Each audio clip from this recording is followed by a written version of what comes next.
Boa tarde. Hoje é 16 de março de 2023. Nós estamos aqui para mais um evento do ciclo Monografias em Debate. Esse ciclo de palestras de debate é promovido pelo LAPET, Laboratório de Pesquisas em Teoria da História e Interdisciplinaridades, um laboratório sediado na Universidade Federal Rural do Rio de Janeiro, mas que tem membros do Brasil inteiro. Alguns estão aqui hoje para prestigiar esse evento, que é o evento do mês da série Monografias em Debate. Essa série ela tem o privilégio de apresentar monografias ou pesquisas relacionadas a monografias que foram defendidas em alguma universidade no Brasil. E a nossa ideia com esse ciclo, e também com um outro bastante similar a esse, mas que é o Teses em Debate, a nossa intenção é quebrar os isolamentos eventuais que possam ocorrer nas universidades em relação à sociedade que a envolve. Então, esse ciclo permite que a gente torne públicas pesquisas interessantíssimas que foram feitas por graduandos nas áreas de humanas, especialmente, no nosso caso, a área de história, mas tem aparecido pessoas de outras áreas também. E, com isso, a gente consegue dar uma projeção a esses trabalhos, de modo que a gente faz do Brasil inteiro uma grande academia, onde as pessoas podem saber o que uma universidade está fazendo. E também a ligação desse grande universo acadêmico que recobre o Brasil com a sociedade que o envolve, ou seja, o fora do acadêmico. Então, esses ciclos promovidos pelo LAPET têm essa importância social. Além disso, a gente tem outros ciclos, como, por exemplo, o ciclo Interdisciplinaridades, para a qual nós convidamos palestrantes que trabalhem na intersecção, interconexão, possibilidades de entrelaçamentos entre campos de saber diversos. E temos muitos cursos. Mais adiante poderão ser mencionados alguns quando a gente der os recados do LAPET. A nossa palestrante de hoje é Raquel Oliveira Marques da Silva. E o título da palestra de hoje é Perspectivas da Noção de Heresia, séculos XII e XIII. Mas antes de passar a palavra para a Raquel, eu vou passar a palavra para a Marcele, que faz parte do nosso laboratório, da nossa equipe mais operacional, e ela vai dar alguns recados relativos ao LAPET e também aos procedimentos aqui, para quem quiser interagir no debate. Ok, Marcele, a palavra é sua. Olá, gente, boa tarde a todos. Eu me chamo Marcele, eu faço parte aqui do LAPET, da equipe técnica que organiza as palestras e os cursos promovidos pelo laboratório. E dando alguns recados aqui, uns avisos muito importantes antes da gente iniciar aí a palestra, eu peço a vocês que deixem o microfone desligado ao longo da fala da palestrante, para que a gente não tenha nenhuma interferência, né, nenhum problema aí. Vocês podem ficar à vontade para interagir no chat, colocando aí as suas perguntas, as suas dúvidas, os seus comentários, que podem ficar tranquilos que, quando no momento do debate, eu vou ler todos esses comentários e dúvidas e repassar para a palestrante, para o professor. E no momento do debate também vocês podem estar interagindo, tomando a palavra, ligando o microfone aí, tomando a palavra, fazendo suas considerações, que é esse realmente o momento do diálogo, do debate que a gente promove aqui. Outra informação importante é quanto aos certificados, né? Para quem não sabe, todos os nossos eventos realizados pelo laboratório são certificados. Nós geramos esses certificados para todos que participam das nossas palestras. E hoje nós teremos certificados, né? Claro. E eu vou colocar aqui, depois da fala da palestrante, no momento do debate, o formulário da lista de presença, para vocês preencherem com todas essas informações que estamos pedindo. E esses certificados, eles são gerados automaticamente. Então, após vocês preencherem esse formulário, o certificado vai ser enviado para o e-mail. Então, eu peço que vocês prestem atenção no preenchimento, para que não preencha nada errado, para esse certificado ser gerado de forma certinha, né? Se acontecer algum erro, algum problema, vocês mandem um e-mail para a gente que a gente tenta resolver. Aqueles que desejarem, ficarem interessados em se inscreverem no LAPET, né, nossa comunidade ampla, eu peço que vocês nos enviem por e-mail os seus dados, colocando ali, enviando para a gente o nome completo, o CPF, o link do currículo Lattes. Só lembrando que essa inscrição que a gente realiza é na comunidade ampla, que é uma modalidade de participação que a gente tem, né? Uma das modalidades de participação. A outra que temos aqui é a equipe técnica, né, da qual eu faço parte, e a outra seria essa comunidade de participação, a comunidade ampla, em que os inscritos, os nossos filiados, eles se tornam membro do grupo do diretório de pesquisas do CNPq, e a gente também está, inclusive, passando por e-mail para esses filiados algumas informações dos laboratórios, então as pessoas que se afiliam ao nosso laboratório têm essas informações das nossas palestras, e inclusive, né, só lembrando aqui que a gente abriu a gente está recebendo, inclusive até amanhã, algumas propostas de apresentação de palestras, de trabalhos, né, dos nossos filiados. Então, quem é filiado tem interesse em apresentar nos ciclos Monografias em Debate ou Interdisciplinaridades, nos envia uma proposta de trabalho que a gente vai analisar. É só nos enviar o nome completo, a titulação em universidade, o possível título da apresentação e um resumo de, no mínimo, 10 linhas explicando o trabalho, tá, gente? Então, só nos enviar essa proposta de trabalho que a gente vai estar analisando.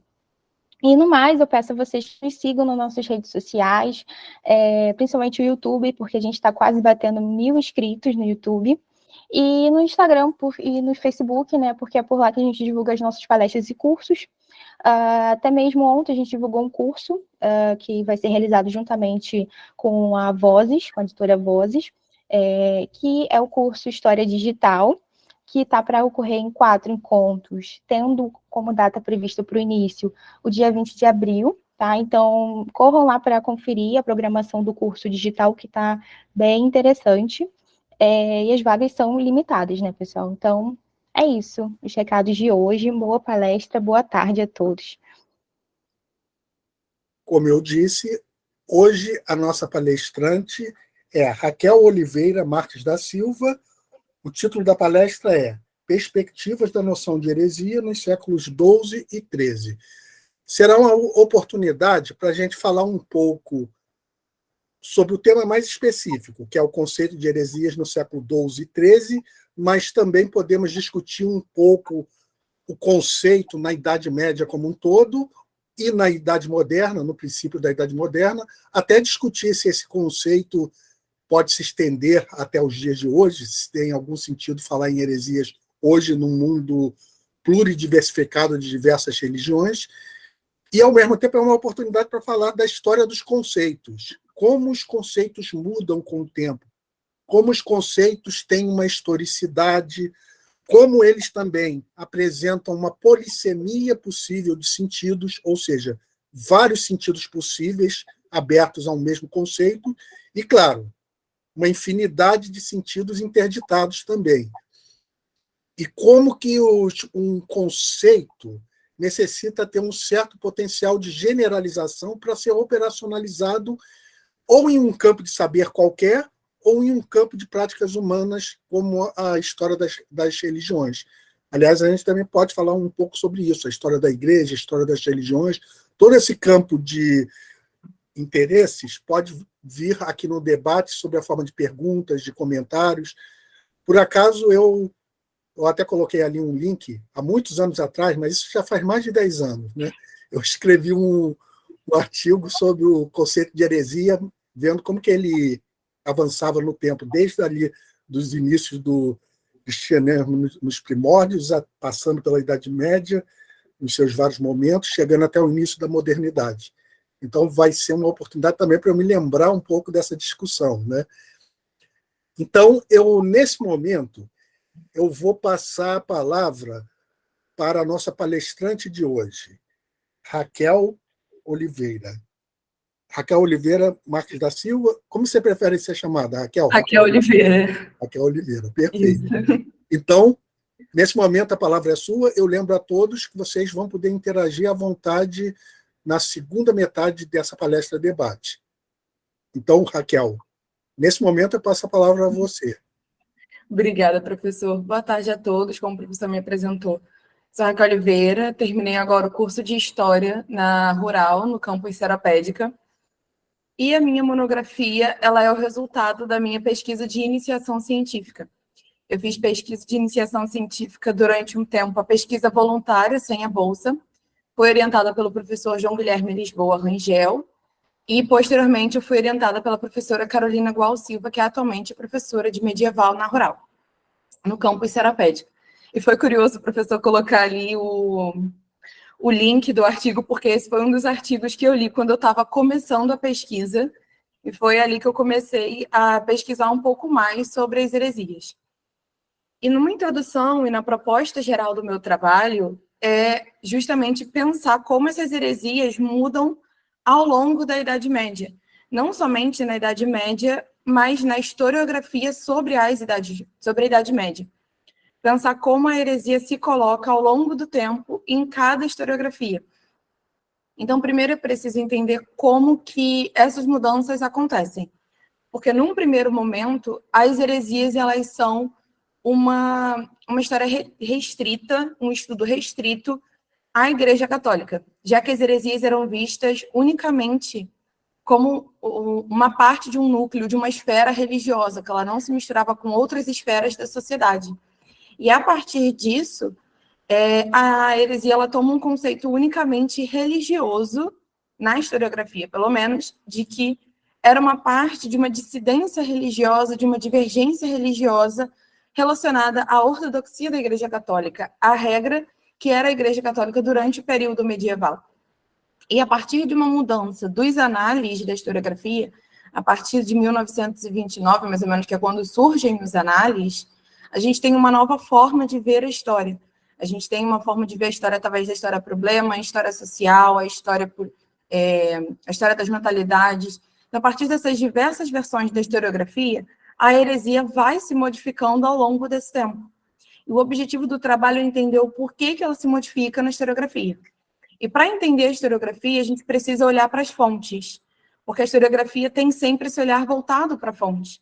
E olhando as fontes, olhando como a heresia se comportou em seu tempo, percebe-se que a heresia, a cada parte, digamos assim, da Idade Média, tanto que mais à frente eu vou dividir a Idade Média em 3 partes, para explicar como nessas partes a heresia se comportou, até culminar no que eu trato durante a monografia como uma heresia fluida, que ela é fluida não somente no conceito, nas práticas, ela flui ao longo da Idade Média, e ela culmina nisso entre os séculos XII e XIII, que é o recorte temporal da minha monografia, por ser uma heresia, que ela se torna uma heresia construída, uma heresia que ela é fluida a partir do olhar de fora.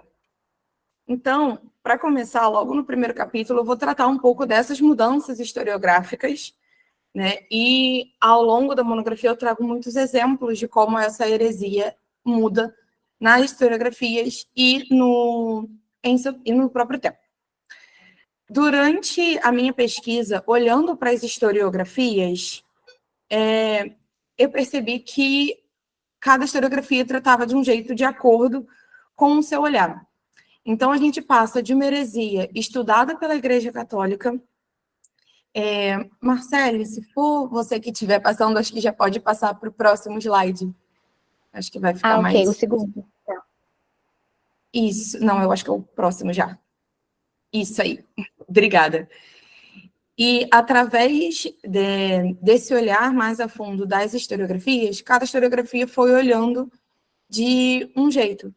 Passando de uma historiografia que tratava apenas como uma dissidência religiosa e não verdadeiramente se aprofundava nos estudos do que foi essa heresia, porque, como eu disse, era uma dissidência religiosa. A heresia, ela era uma forma de manifestação religiosa que ia contra o que a Igreja Católica dizia. Então, isso é uma dissidência religiosa. Você vai além dos muros do que aquela religião diz. A partir disso, a heresia só era estudada por essa esfera. E a partir da mudança dos análises, a heresia ela passa a ser estudada mais a fundo pela história. Então, você tem uma historiografia que vai tratar, aos poucos, sobre como essa heresia ela foi política, sobre como essa heresia se expandiu para além do campo religioso, que a heresia ela não era somente uma prática que não era bem aceita, digamos assim. E a partir disso, desses pontos de vista, da história-problema, da história social, a heresia ela se torna um objeto político de estudo. Ela se torna um objeto político na historiografia e na interpretação das fontes. Esse objeto político, ele é um pouco delicado de estudar, porque a política não é a política que a gente entende hoje, é uma política relacionada à disputa de poder. Então, a heresia, ela passa a ser política à medida que a própria igreja vai reconhecer que a heresia perdeu força. Né? E no trabalho, na dissertação de mestrado, o professor João Guilherme Lisboa, que ele estuda como a heresia e a santidade são colocadas na Legenda Áurea, a gente consegue entender um pouco melhor a Legenda Áurea e depois olhar mais profundamente a Legenda Áurea, porque ela foi um documento escrito, ela é mais à frente, ela não é bem no iniciozinho da Idade Média, se eu não me engano, a Legenda Áurea é do século XIII, ou talvez um pouquinho antes, escrita por um dominicano, o Jacopo, e ele vai detalhar ali a legenda dos santos e da Igreja Católica. O que são essas legendas, essas agiografias? São descrições, não somente da figura daquele santo, ou de como é realizada, interpretada a festa daquele santo, mas da liturgia da igreja.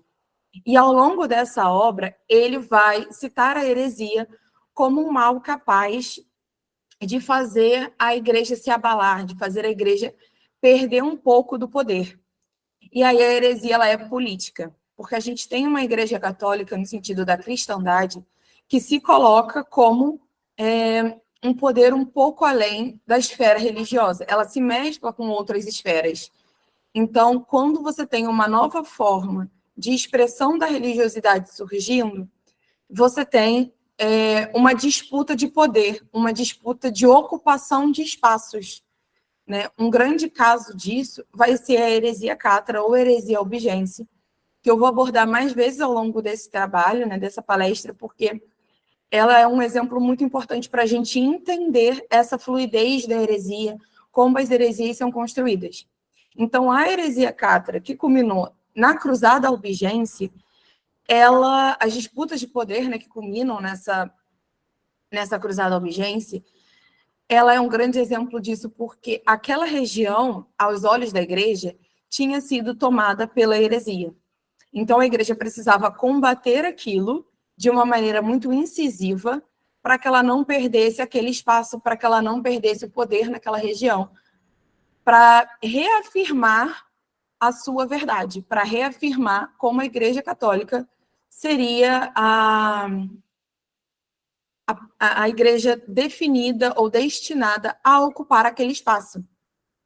Né? E ao longo das mudanças que a heresia vai sofrendo, dentro da historiografia, ela assume esse caráter político. A historiografia, após a mudança que foi encabeçada, digamos assim, que foi inaugurada pelos análises, passa a aceitar não somente essa mudança, essa compreensão dessa mudança do olhar das heresias, mas uma heresia política. Entender que as heresias elas são uma parte integrante da sociedade medieval que não necessariamente vai estar ligada somente ao religioso. Não há como dissociar a heresia do âmbito religioso, mas a ideia que eu tento trazer ao longo do trabalho e que foi o que eu busquei compreender durante meu período de iniciação científica é justamente como a heresia é política. E para entender um pouco mais dessa heresia política, a gente precisa olhar para a heresia no tempo que ela era presente, digamos assim. Né? Ela ainda é presente, mas acho que essa parte fica um pouquinho mais para o debate que o professor falou no início. Então, quando a gente olha para as heresias no seu tempo, a gente olha para essa heresia política que, por exemplo, o Jacopo falou, a gente começa a destrinchar como era essa heresia. E aí, a gente passa para a percepção, que era de Inácio de Antioquia e de Agostinho de Hipona, falando que o herege ele é unicamente religioso, aquele herege que... O herege ele é visto como o que erra, a heresia ele é vista como um erro. Então, a heresia ela passa a ter esse caráter. E depois, a heresia ela vai assumir um caráter sistemático. Ou seja, ela vai ser punida de maneira sistemática. E se ela é punida de maneira sistemática, a heresia em si, ela é sistemática. Porque, como eu vou explicar um pouco mais à frente, não existe uma heresia sem um contexto antiherético. Então, para entender o que são as heresias, a gente precisa entender esse contexto. Então, a heresia ela vai ser sistemática à medida que ela é combatida de maneira sistemática, e nisso o autor Emmanuel Ladurri, ele escreve o Montelú, Cátaros e Católicos, numa aldeia occitana, e nesse livro ele analisa os registros inquisitoriais de um inquisidor que foi bem conhecido nessa época, que era o Jacques Fournier. Ele foi bispo da diocese, inquisidor responsável por essa diocese, que é uma diocese, a diocese de Carcassonne, na França, e futuramente ele se torna papa da Igreja Católica. E esse inquisidor, ele ganhou um apelido, digamos assim, que era o apelido de maníaco do pormenor. Ele, nessa região, né, de Carcassonne, ali o sul da França, ele foi tomado pela heresia cátara, e quando ele ia interrogar aqueles que foram denunciados por heresia, ele perguntava tanto sobre o dia a dia daquelas pessoas, e nessas perguntas sobre o dia a dia, que constam nos registros inquisitoriais, ele condena essas pessoas por heresia. Por isso que ele é o maníaco do pormenor, porque ele vai olhando cada detalhezinho. Então, a gente percebe, a partir tanto dos registros inquisitoriais, quanto das análises do Emmanuel Ladurri, sobre como a punição, a perseguição às heresias, ela é sistemática. É construído um sistema para a punição das heresias, e quando você tem um contexto dessa forma, você tem a heresia dessa forma. Então, a gente tem não só uma heresia punida de uma maneira sistemática, mas uma heresia punida de uma maneira sistemática porque é política. Porque ela é uma heresia que influencia e muito as disputas de poder.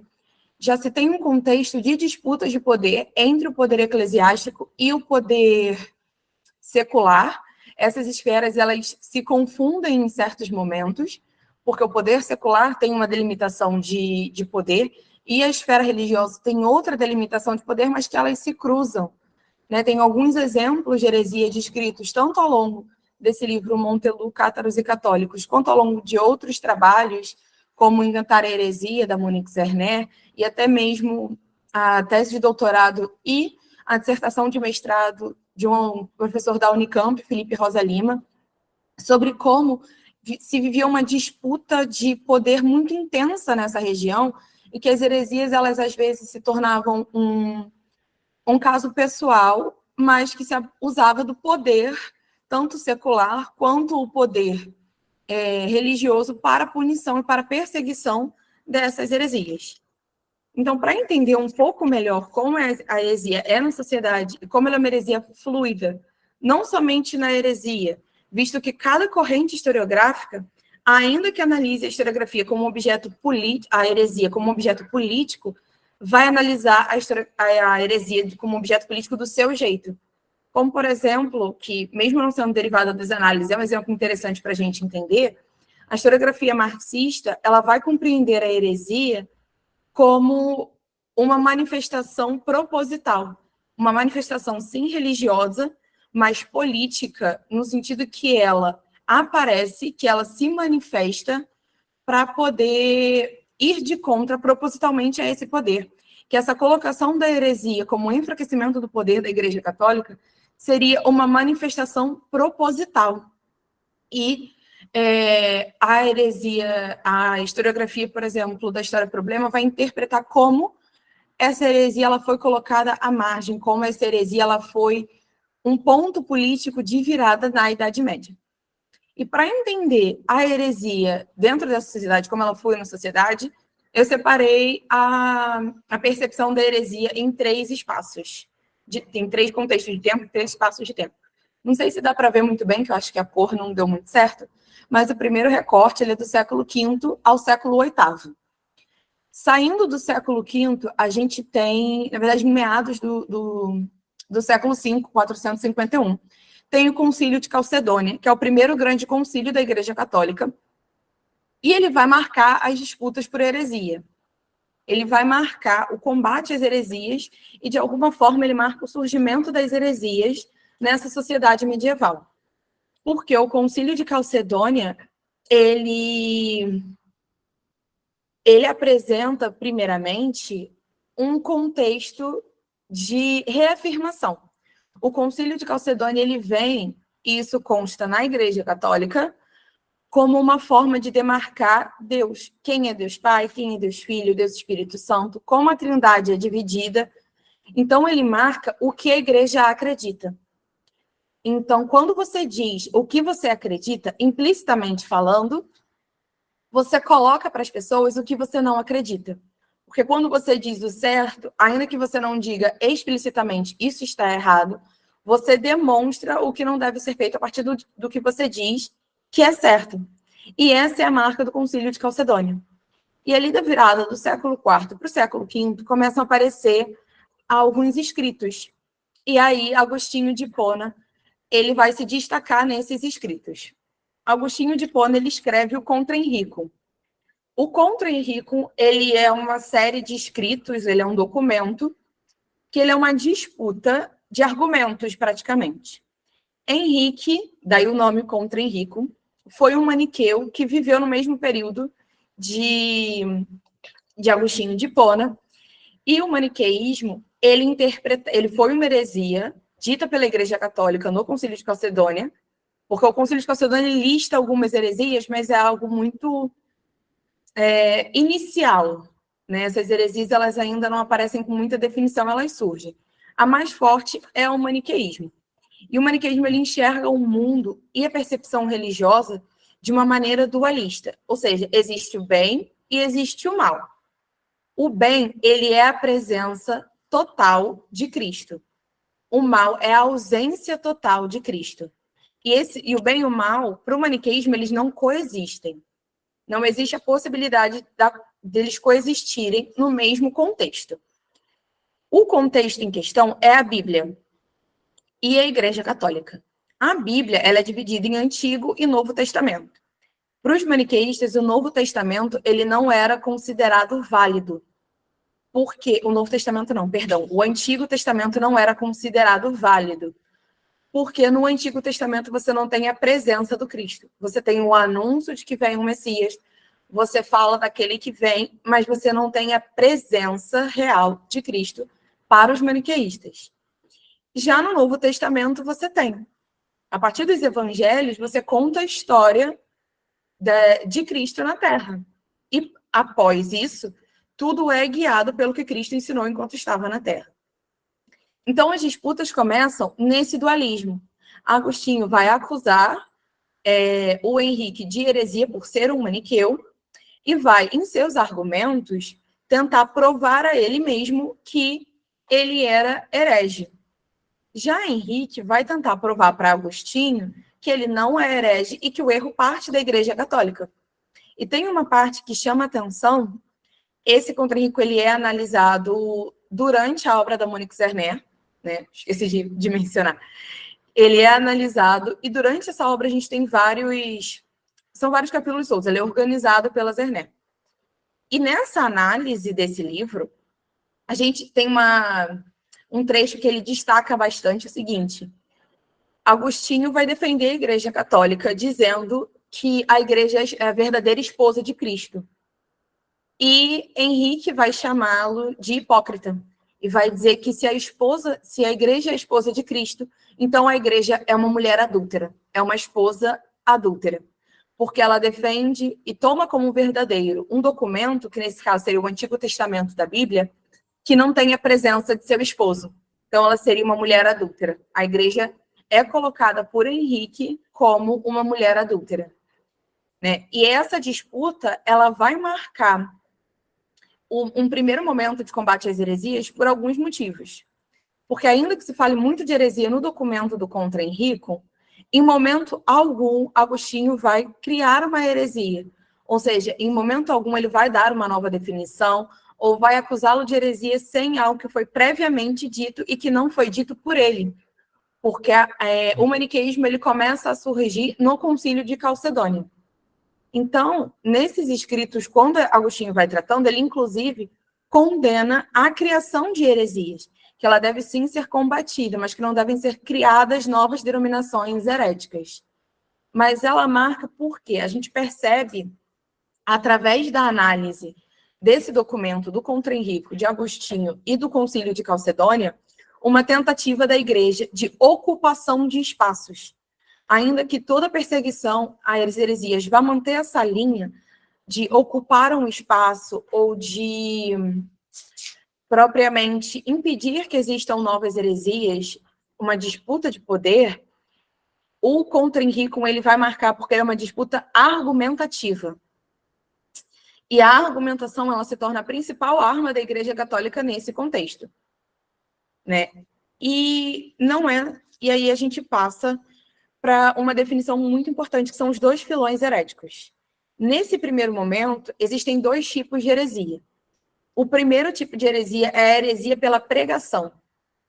Nesse momento da Igreja Católica, você pregar, você falar sobre a vida em Cristo, você falar sobre a fé da Igreja, você não sendo membro integrante da Igreja, ou você falando em praças públicas, por exemplo, não era bem visto pela Igreja. Isso era passível, não de condenação propriamente por heresia, mas pelo menos de uma acusação por heresia.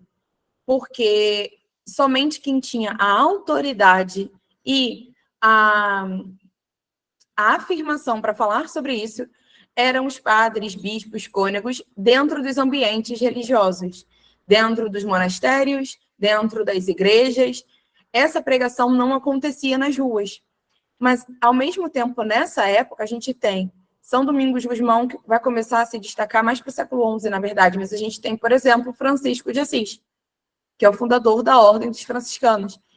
E após esse concílio, né, eles são bem depois desse concílio, inclusive, eles dois, nas historiografias, surgem como uma maneira contraditória, porque teoricamente eles teriam sido hereges.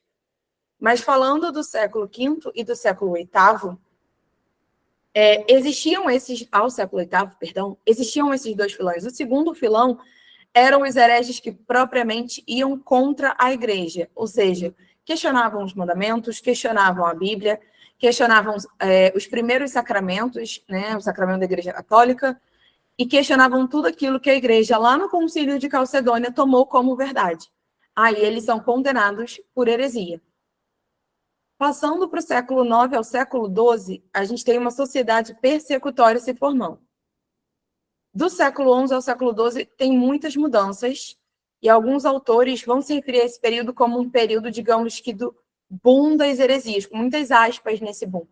Porque o que cresce não são as práticas, não são as heresias, em si é a perseguição. O autor Robert T. Moore, ele escreve um livro chamado, é uma tese, se eu não me engano é a tese dele, depois é transformada num livro, chamado The Formation of a Persecuting Society, a formação de uma sociedade persecutória. E nesse livro ele vai mostrar como, desde o início, mas principalmente nesse período do IX até o iniciozinho do século XII, como a sociedade medieval vai se construir para ser uma sociedade persecutória. Ou seja, ser uma sociedade que tenha perseguição como natureza. A natureza da sociedade medieval, a partir desse período, é a perseguição. E ele vai designar 3 grupos principais que foram perseguidos: hereges, os leprosos e os judeus. Eu tomo o recorte dos hereges para poder entender melhor o que é essa sociedade persecutória.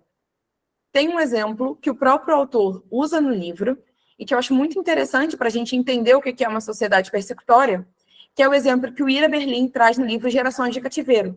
O Ira Berlin é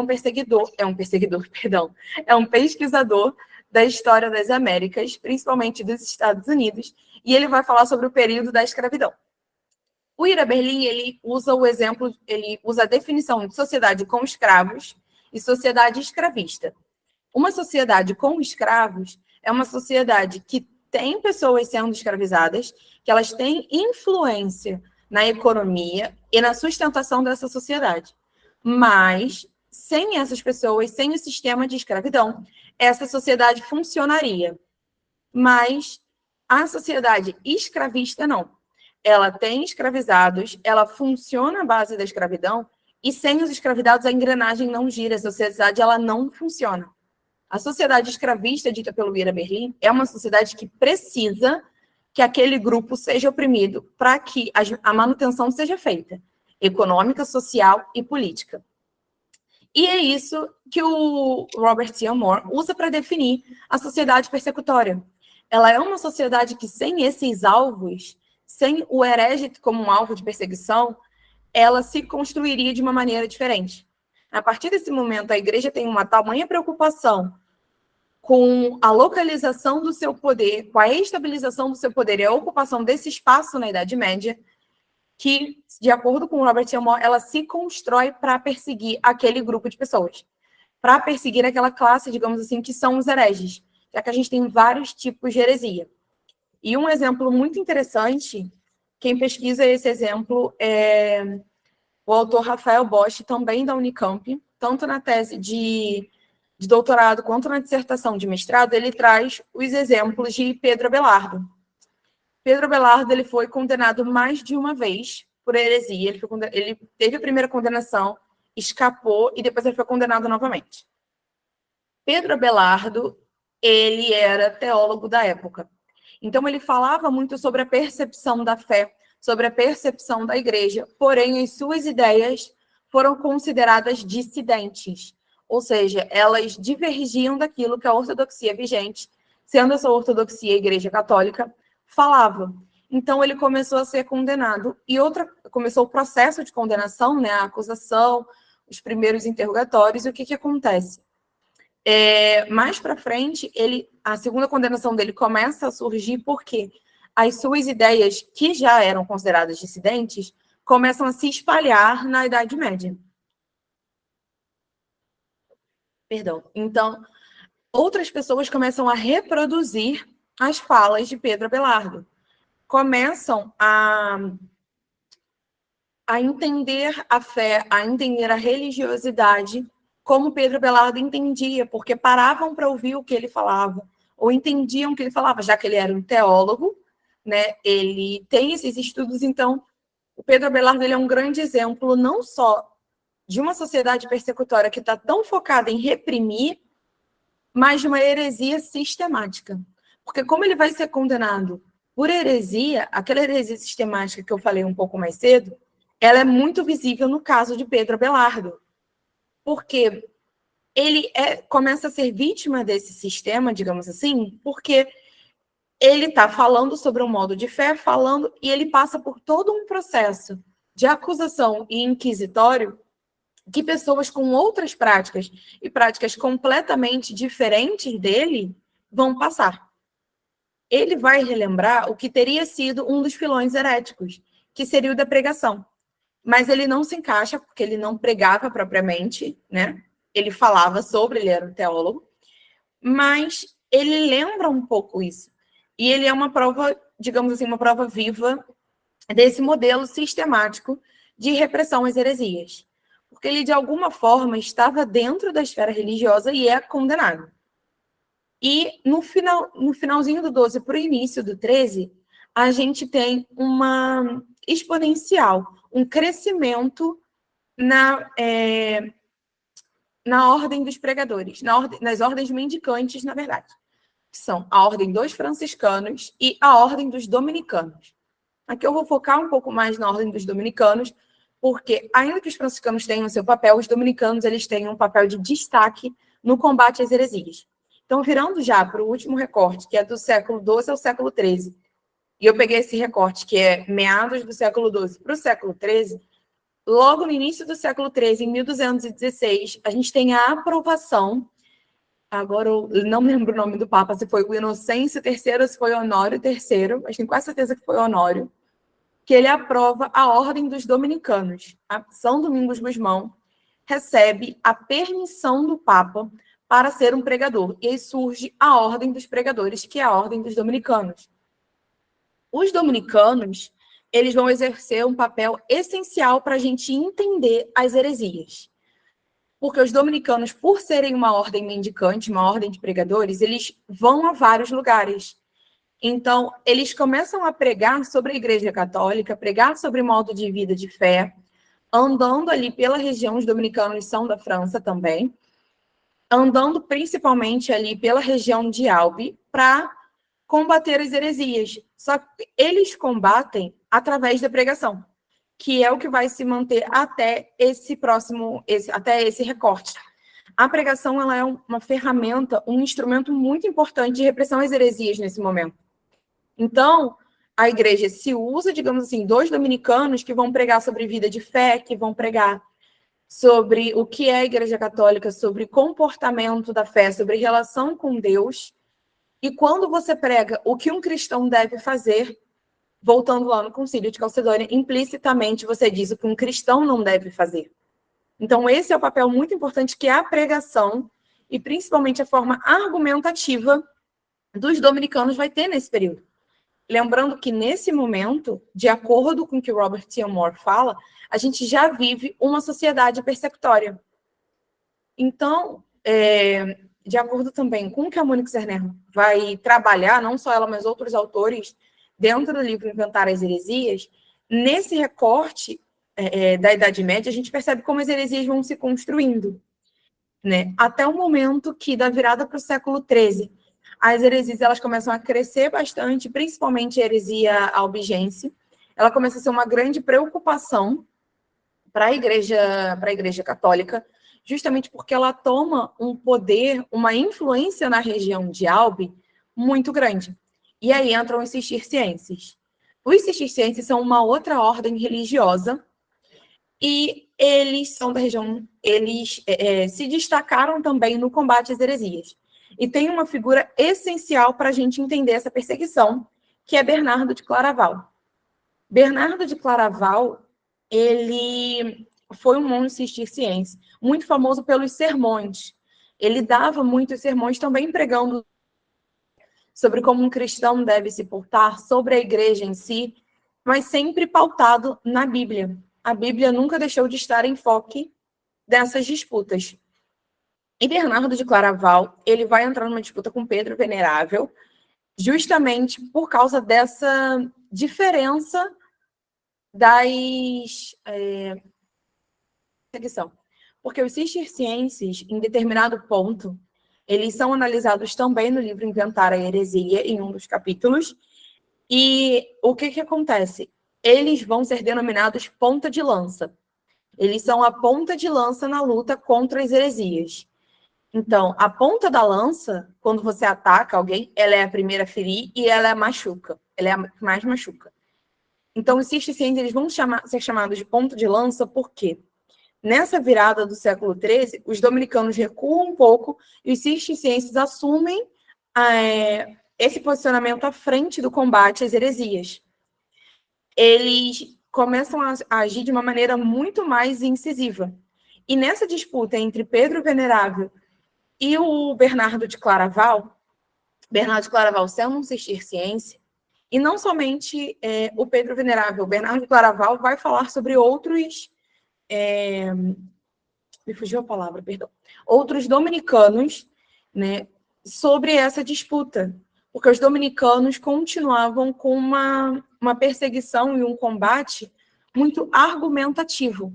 Se uma pessoa era acusada e estava pronta para ser condenada por heresia, os dominicanos escreviam documentos, cartas, para, no debate, tentar fazer essa pessoa entender que ela era herege e se converter. Por quê?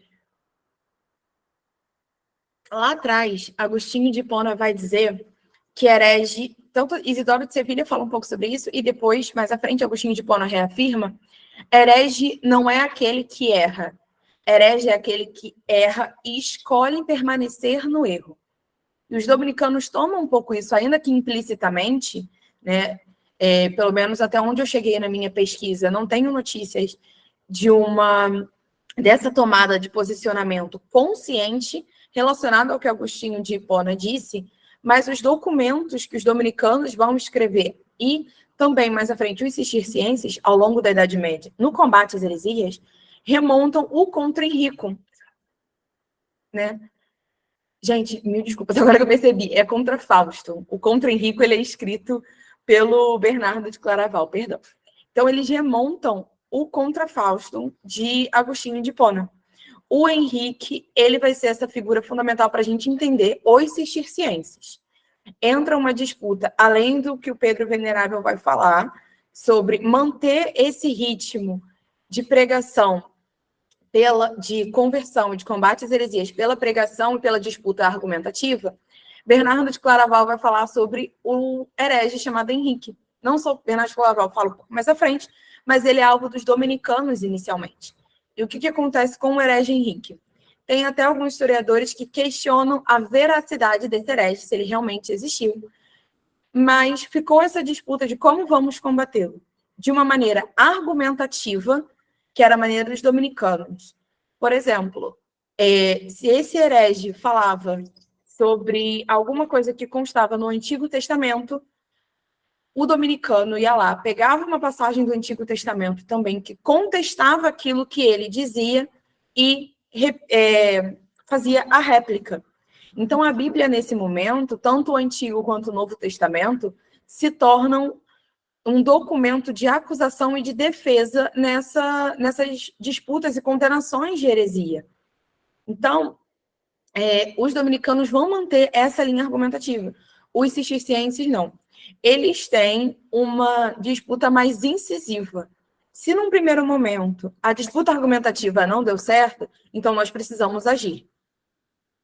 Bernardo de Claraval é enviado à região de Albi, e quando ele volta, ele diz que para aquele povo não há salvação. E junto com as disputas de poder que aconteceu na região de Albi, assim vai se desenrolando a Cruzada Albigense, que ela é muito importante para a gente entender como culminou tudo da heresia. Então, o que acontece? Nesse momento do século XIII, a gente consegue entender melhor o que é essa heresia que flui na sociedade. Porque é uma heresia que está sendo combatida de maneira exaustiva e constante. O tempo inteiro a igreja está renovando os seus mecanismos para combater as heresias no século XIII e em meados do século XII. E começam a surgir alguns exemplos. A Montelú, que é a aldeia que foi estudada pelo Emmanuel Ladorie, é um exemplo disso, porque ela é afetada pela Cruzada Albigense futuramente. A Montelú, ela é duramente reprimida e de várias maneiras, tanto que no livro o autor descreve como em determinado momento do combate a heresia cátara naquela região, todos os adultos, e aqui falando de adultos, a gente está falando de pessoas acima dos 13 e 14 anos, que era a concepção de adulto para a época, foram presos. Só ficaram entre 13 e 14 anos para baixo na aldeia, para continuar movimentando toda aquela sociedade. Então, esse caso da heresia cátara e da heresia albigense, ele é muito interessante porque no capítulo 8 do Inventário da Heresia da Monique Zerner, esse capítulo ele é intitulado Albigenses, Observações sobre uma Denominação, se eu não me engano. E esse capítulo, ele mostra para a gente como justamente essa heresia albigense ela é construída. Por quê? Ela é construída no seguinte modelo. A gente já tinha uma heresia cátara que já aparecia, já tinha um tempo. A heresia cátara ela chega a aparecer nos escritos de Jacopo de Varassi. Ela aparece em vários momentos durante a Idade Média porque ela foi uma heresia que preocupou muito a Igreja Católica. Mas ela começa a ser confundida com uma heresia albigense. O nome albigense vem propriamente da região de Albi. Então, a associação que foi feita é que todos os hereges que viviam na região de Albi eram, todas as pessoas, que viviam na região de Albi eram hereges. Então, o caso dos albigenses, ele é muito interessante para a gente perceber essa construção, né? E também tem um caso, ele acontece em 1208, ele está descrito, se eu não me engano, num discurso do Benoit, está no Inventário da Heresia também, que ele é um caso de não heresia, por quê? Ele acontece na Gasconha, que é uma região da França, e ele é um caso de não heresia porque um determinado grupo de pessoas começa a ir contra a Igreja Católica, no sentido de questionar os seus sacramentos, questionar os seus posicionamentos, mas na hora de ser reprimido, eles não foram, porque eles tinham contatos, eles tinham determinada influência com o principado daquela região e com o bispo daquela região também. Então, eles não foram combatidos, eles foram silenciados, mas não foram, em momento algum, denominados hereges. E a conclusão do autor nesse capítulo é: esse caso ele se torna um caso de não heresia, porque em momento algum ele foi dito como um caso de heresia. E é essa chave para a gente entender, tanto desse caso de não heresia quanto o caso dos albigenses, o que foi a heresia do século XII e do século XIII. A heresia, nesse período, ela só é heresia a partir de um contexto anti-herético. A gente tem uma heresia que se expande, que cresce muito nesse momento, porque o contexto de combate às heresias, ele cresce e ele cresce muito. Ele passa por um processo de exponencial, ele cresce. Então, a partir do momento que essa heresia, essas pessoas são duramente combatidas, é porque elas são uma ameaça para a igreja, ou seja, elas ameaçam o controle daquele espaço, elas ameaçam aquele poder vigente, elas ameaçam aquela ortodoxia. Então, essa é a ideia de uma heresia que ela é construída, que é a ideia também trabalhada de uma maneira diferente, claro, no Inventário a Heresia da Zerner, como ao longo da Idade Média e de várias maneiras essa heresia é construída. E partindo dessa construção, a gente consegue entender uma heresia que flui na sociedade. Porque, como foi exposto, do século V ao século VIII, se tinha uma concepção de heresia, porque o contexto antiherético era outro, era uma igreja que buscava se estabelecer enquanto ortodoxia. Partindo para o século IX ao século XII, uma heresia que está estabelecida como uma igreja que está estabelecida como ortodoxia, mas que ainda permanece na disputa de poder e na disputa de espaços. E no século XII ao século XIII, uma heresia que sofre um combate muito incisivo, porque ela começa a tomar regiões e isso apresenta um perigo da perda de poder e da perda de dominação de espaço muito grande para a Igreja Católica. Então, o combate ele é alterado durante esse período. E é desse modo que a heresia ela é fluida durante a Idade Média, porque o combate ele passa por mudanças. E se não há combate, não há heresia. A heresia ela surge propriamente do discurso eclesiástico antiherético. Não existe uma heresia por si só. A heresia ela é fruto de um discurso de combate da esfera religiosa da Idade Média. Marcelo, você pode só passar, por favor, para o próximo slide? Só um minuto. Isso, muito obrigada. E aí, essa é a conclusão do meu trabalho. Já que o objetivo do trabalho era entender como essas heresias são fluidas na historiografia e vão assumir diversos conceitos, diversas definições, é porque ela também assume definições diferentes ao longo da Idade Média. E, às vezes, entre o mesmo período, devido às disputas entre os combates de discursos, como dos dominicanos e dos cistercienses, é uma heresia que ela vai fluir em seu conceito. E aí a gente tem esse livro que está escrito aí embaixo, O Marco de l'Hérésie, é um livro escrito pela Franck Mercier e Isabelle Rose, elas são autoras francesas, e durante todo o livro elas vão tratar como a heresia ela é uma prática, os próprios hereges em si, eles vão para a margem da sociedade, daí o nome, as margens da heresia, como a sociedade medieval vai tratar a heresia e como essa heresia se coloca na sociedade medieval. Na conclusão, que é escrita por essas duas autoras, elas têm um trecho muito interessante que vai falar justamente sobre como a heresia ela é variável. E elas fazem um paralelo que a heresia ela é uma geometria variável. E eu gostei bastante desse paralelo, porque eu gosto de trabalhar com paralelos. Trabalhei com paralelos durante a pesquisa para tornar mais visível essas disputas e essas mudanças da heresia. Porque se um conceito da geometria muda, toda a matemática tem que mudar. E assim é com a heresia. Se a heresia sofre uma mudança, é porque o contexto das heresias está mudando. Uma vez que a gente entende, que a gente compreende uma heresia como um fruto de um discurso antiherético da esfera eclesiástica, uma heresia como um fruto da igreja do seu tempo, que é uma heresia que está nessa disputa de poder e que está nessa disputa por ocupação de espaços na Idade Média, a gente entende como a heresia vai se construir, como a heresia vai fluir no seu conceito durante o seu tempo, porque o contexto que vai determinar o que é ou o que não é uma heresia, como a heresia deve ou não deve ser combatida, é um conceito mutável. Então, ao longo de todos os séculos da Idade Média, esse conceito vai se construindo e se modificando. E aí a gente compreende o porquê dessas mudanças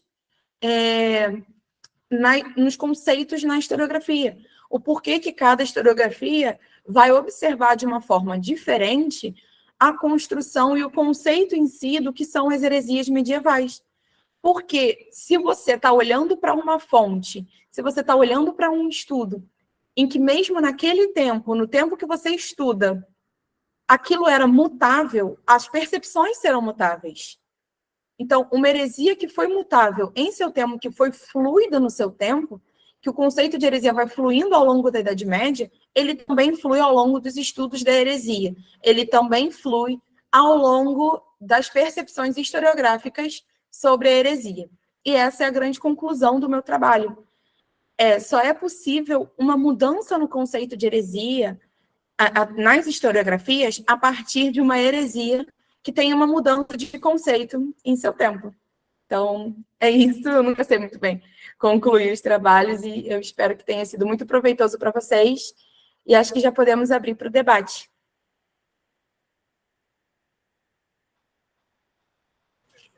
Raquel, a gente vai abrir para o debate daqui a pouco. Todos vão poder se manifestar ou tomando a palavra ou escrevendo seus comentários. Alguns já escreveram e a nossa equipe pode ler, né? Os que não quiserem falar. Mas eu queria fazer alguns comentários iniciais. Primeiro, te parabenizar aí pela palestra brilhante, né? Muito bem organizada, muito bem estruturada, problematizada. E uns comentários que eu queria fazer, alguns são... Um primeiro é um comentário relativo à teoria da história, a parte de que a gente também está discutindo um conceito, né? E o que é discutir um conceito? Outros relativos ao aspecto medieval mesmo, outro relativo à metodologia, né? A um desdobramento metodológico de um tipo de fonte gerado por esse problema das heresias, que são os documentos da Inquisição, os processos, né? E outro atual, né? Que é se seria válido o conceito de heresia hoje ou há algum substituto desse conceito, mas eu já chego lá. O primeiro aspecto que eu achei interessante que foi muito bem comentado pela Raquel, é essa questão de que o herético ele não existe por si mesmo, né? Ele sempre é herético, alguém só é herético aos olhos de um outro que se julga ortodoxo, ou seja, que se julga ser o pensamento correto. Do ponto de vista do próprio herético, ele não é herético, né? Isso até ficou bastante claro ali quando você estava analisando o debate entre o Santo Agostinho e o Fausto, né?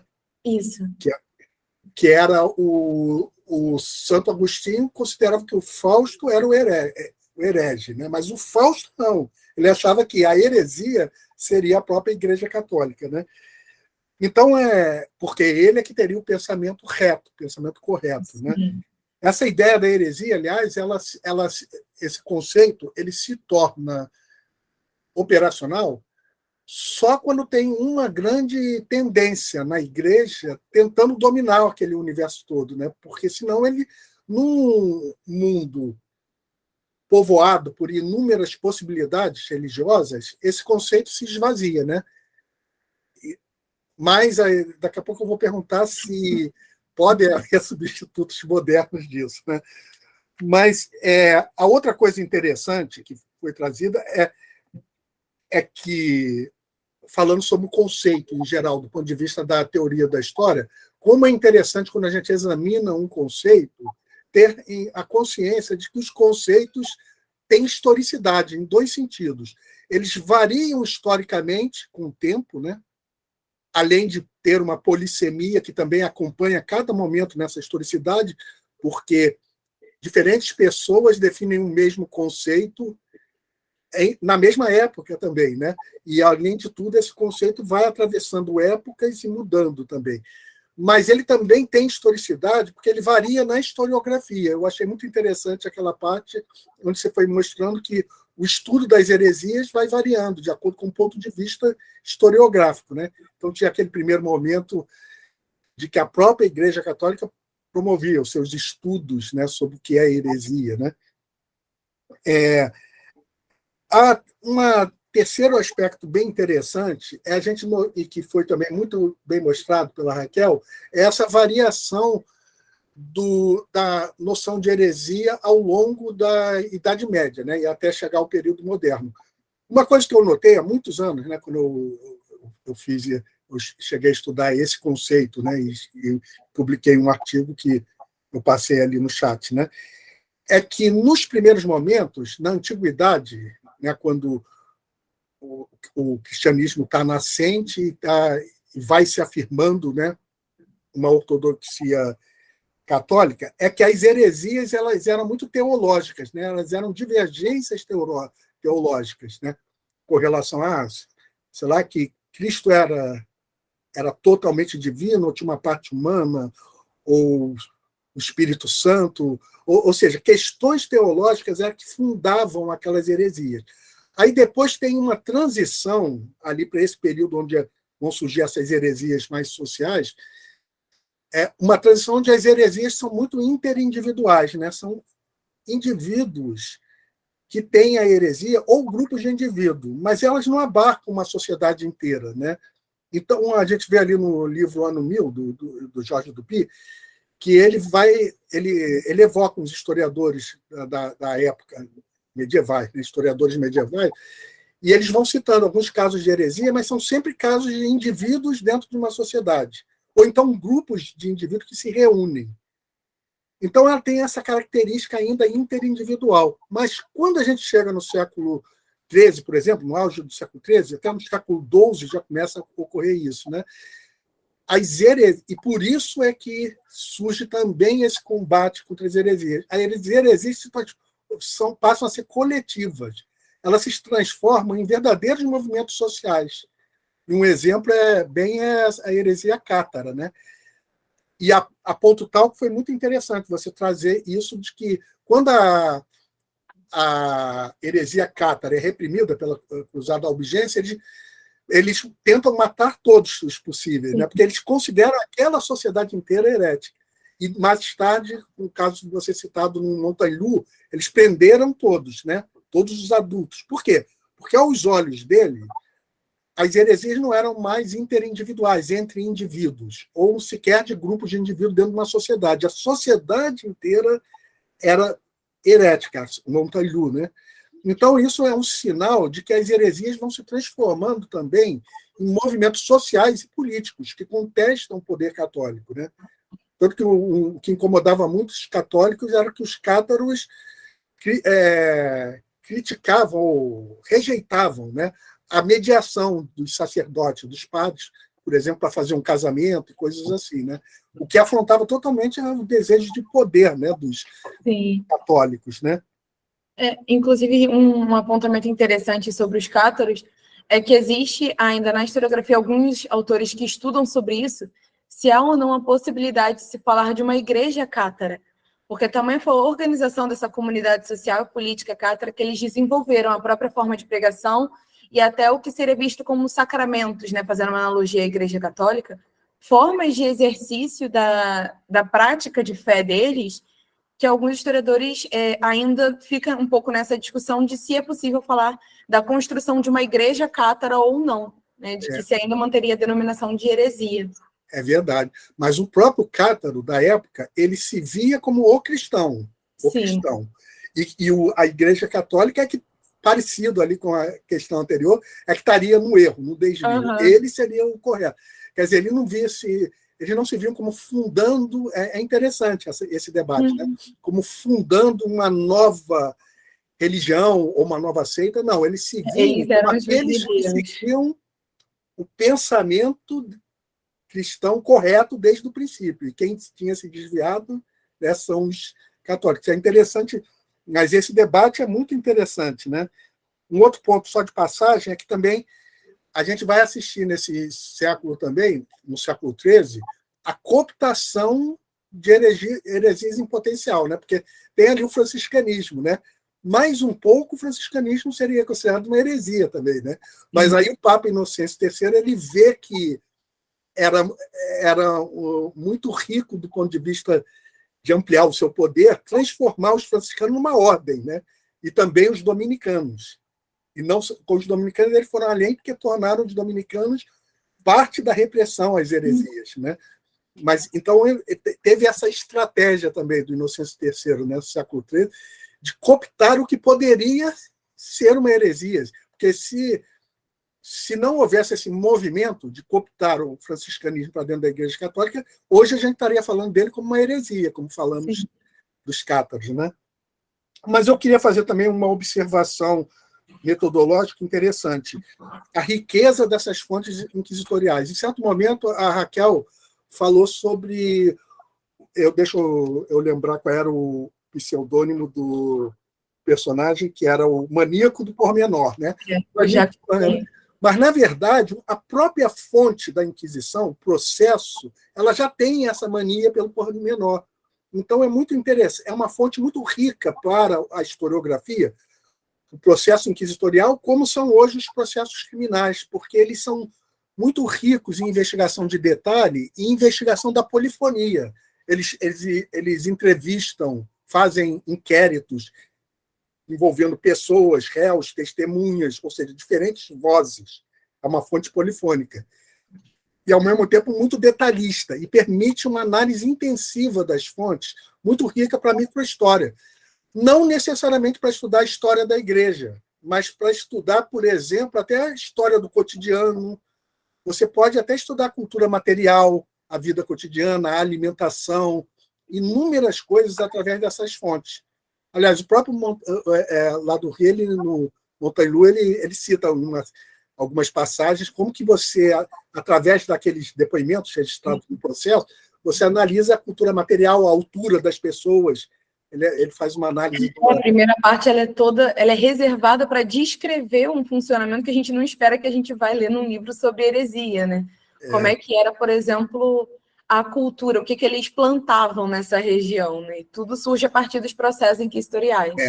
Porque é interessante que os processos inquisitoriais, esse comentário que eu queria deixar aqui, eles tornam-se fontes históricas importantes não apenas para estudar a história da igreja, mas para estudar outras coisas, né? A história cultural, a história da vida material, a história cotidiana, a história política, outras coisas que não necessariamente é a história da igreja. Ou seja, as fontes inquisitoriais permitem não apenas estudar o objeto heresia, que é um objeto da história da igreja ou da história das religiões, mas também os mais variados objetos históricos. As relações de gênero aparecem muito, né? Ou seja, porque são fontes muito detalhistas, né? Você pode estudar, através das fontes inquisitoriais, várias coisas, que não apenas a Inquisição, a religião ou as heresias, né? É bem interessante a gente pensar isso. Mas eu queria fazer um comentário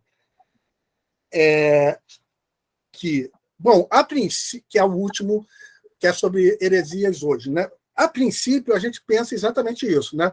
O conceito de heresia, que só parece ter sentido em um universo onde tem uma tendência religiosa dominante com pretensões de dominar tudo, né? Que era a questão da Igreja Católica, né?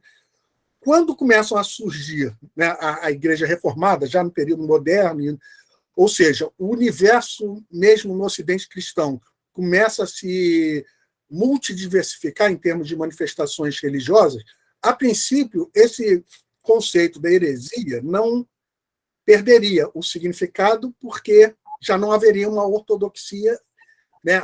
Haveria várias possibilidades.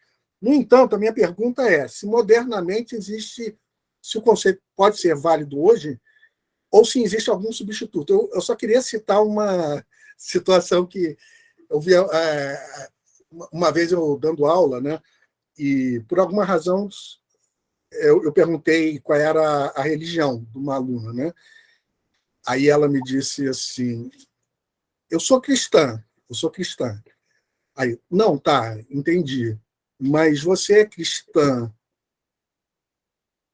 evangélica, católica? Eu citei algumas tendências. Ela, não, católico não. Eu sou cristã. Então eu compreendi que ela considerava que apenas os evangélicos é que eram cristãos. Ou seja, o católico não seria cristão. Então, a minha pergunta, para deixar no ar, é se o evangélico não reinventou uma espécie de conceito de heresia, embora talvez ele não use, eu não sei se usa, né? Eu não estudo propriamente a história da religião, né, no período moderno, mas se o evangélico não reinventou esse conceito de heresia ao redefinir esse conceito do cristão, porque quem não é exatamente das designações aceitas por ele como evangélicas não seria cristão. Se isso não seria parecido com você apodar o outro de herético por pensar a religiosidade de uma maneira diferente dele mesmo. Embora ambas as religiões, obviamente, tenham se originado do cristianismo, né? E as evangélicas a partir do surgimento do protestantismo histórico, que já era, que em um certo momento também foi considerado herético, você traduzir a Bíblia, né? As heresias ali do Wycliffe, a heresia dele era traduzir a Bíblia, né? Que o Lutero conseguiu depois, hoje as Bíblias são traduzidas. Mas então fica essa pergunta, se existe um pensamento anti-herético na contemporaneidade, e se esse conceito ainda é usado por diferentes designações religiosas, e se não há esse substituto de redefinir talvez até o próprio conceito de cristianismo para considerar o outro uma espécie moderna de herético, né?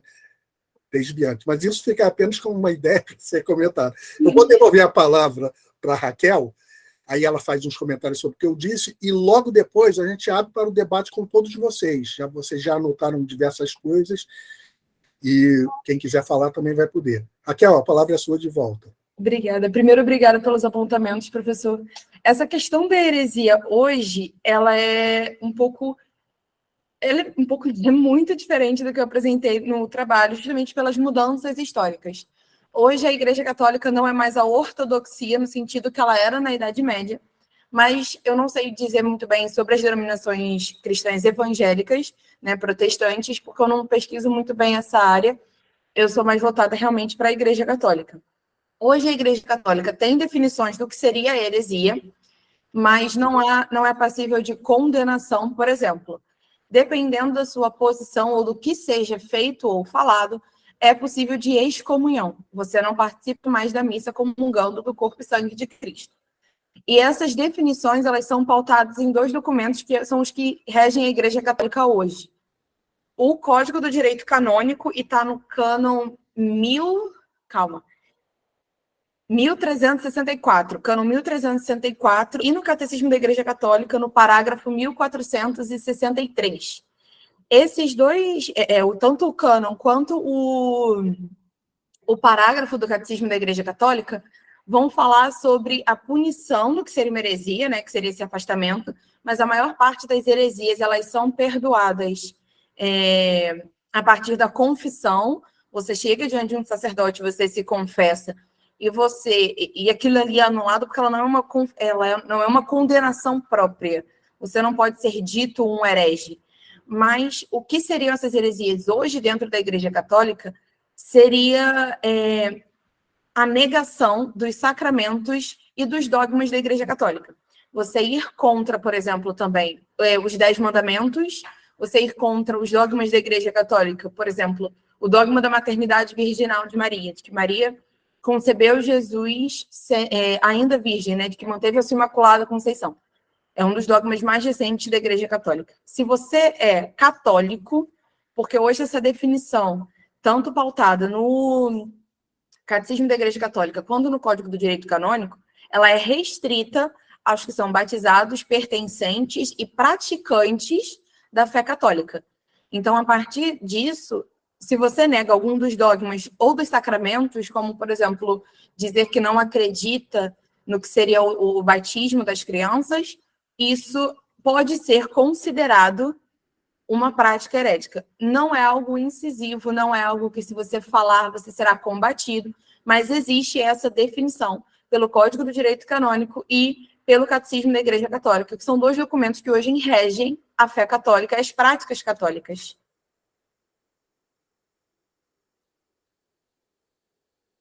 Certo. Eu só estava dialogando ali que porque o Mateus ele fez um comentário interessante que os protestantes e os neopentecostais consideram-se heréticos, né? Eu não sabia desse detalhe, né? Mas quer dizer, porque aí isso rompe, inova, né, no conceito de heresia, porque nenhum herege, num conceito antigo, considerava a si mesmo herege, né? Ele era considerado herege pelo ortodoxo, que julgava deter o poder oficial. Eu fiquei até na dúvida se o próprio neopentecostal, ele mesmo se autodesigna como herético, ou talvez herético em relação à Igreja Católica, mas é interessante, eu não conhecia esse dado. Depois o Mateus pode até comentar isso, né? Mas nesse momento, Raquel, você ainda tinha mais alguma coisa dessas? Não, era esse comentário sobre a heresia hoje. Certo. Então vamos agora também ver quais são as outras contribuições. Eu vi que o Eduardo Jorge levantou a mão, e depois o Mateus, né? Matheus Nóbrega. Sim, professor. Boa tarde. Apenas para complementar essa questão da heresia hoje, porque a minha monografia também, o meu TCC também foi sobre heresia nos concílios de Latrão, e pesquisando no Código de Direito Canônico, no cânone 751, a Igreja ela define o que seria heresia, e o Código de Direito Canônico é de 1983, né? Diz o seguinte, abre aspas, disse heresia a negação pertinaz, depois de recebido o batismo, de alguma verdade que se deve crer com a fé divina e católica, ou ainda a dúvida pertinaz acerca da mesma, apostasia, o repúdio total da fé cristã, o cisma, a recusa da sujeição ao sumo pontífice ou da comunhão com os membros da igreja que lhes estão sujeitos. Ou seja, a igreja hoje, ela continua com essa questão a partir do momento que ela define a heresia como apenas aquela que vai de encontro à ortodoxia católica. Então, segundo o que eu entendo, né, para a Igreja Católica, as demais denominações seriam heréticas, né, por mais que se digam cristãs. Era só para complementar essa questão. Parabéns, tá, Raquel, pela sua apresentação. Obrigada. E depois, se você puder colocar o seu e-mail aí, para a gente não ter Coloco sim. Só para complementar, achei bem interessante você trazer sobre o Código do Direito Canônico, que depende muito da percepção da igreja, essa questão de outras denominações, tanto cristãs quanto outras religiões, serem heréticas, porque há necessidade do batismo, mas uma pessoa que, por exemplo, se batizou e depois saiu para outra religião, isso ainda é uma disputa, são argumentos que surgem dentro da própria Igreja Católica, né? Bem interessante, Eduardo, a gente pensar sobre isso. Só escrever aqui no e-mail. Enquanto isso, a gente pode também passar a palavra para o Mateus, que também levantou a mão. Pode falar, Mateus. Muito boa tarde a todos. Eu sou graduando de História da Rural, ali em Nova Iguaçu, do IEM, e gostaria de parabenizar a Raquel, ao comentário também do Eduardo, a palestra, toda a organização do evento, do LAPET. Obrigado, Dr. José Assunção, pela oportunidade de fala. Gostaria de fazer um complemento. Os protestantes, né, todas as denominações cristãs, elas veem a si próprias como ortodoxas também. Na verdade, todo elemento cristão, mesmo um que é dissidente, né, que é considerado historicamente herético por um católico, por exemplo, um luterano, um calvinista, um arminiano, eles mesmos consideram-se como ortodoxos. E, partindo desse pressuposto, esses segmentos também consideram, dependendo da linha teológica, heréticos outros protestantes históricos.